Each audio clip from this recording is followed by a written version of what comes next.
Everyone knows beautiful Bali for this, and this. But now it looks more like this.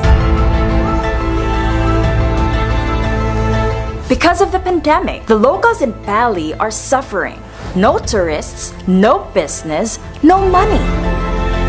But Indonesians have found a unique solution, and it all starts with seaweed. Here is the story.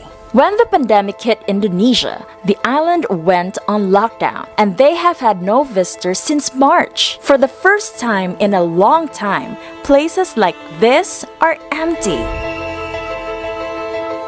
And this is a huge problem for the locals because for many of them, their income relies entirely on tourism. No money.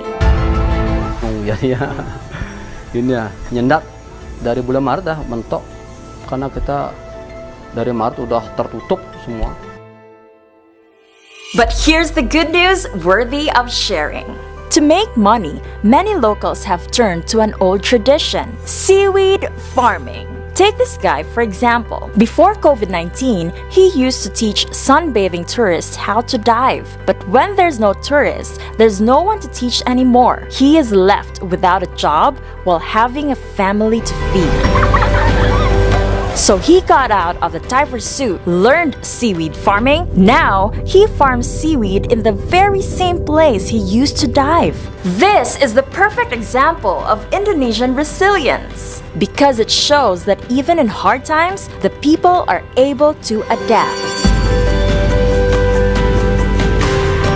And this isn't the first time it's happened to Bali.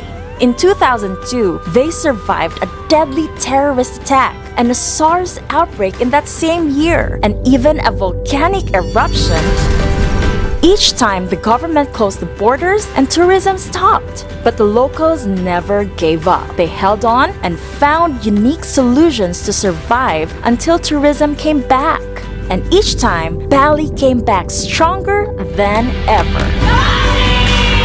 So when COVID happened, the people didn't give up either. Instead, they have found new ways to survive. And when things return to normal, seaweed farming will become a tourist attraction. And most of all, they'll see a stronger and better Bali. From terrorist attacks, natural disasters, COVID pandemic, to hopefully creating a stronger Bali. This tiny island can show the world that when problems are thrown at you, there are always solutions. And that's good news worthy of sharing.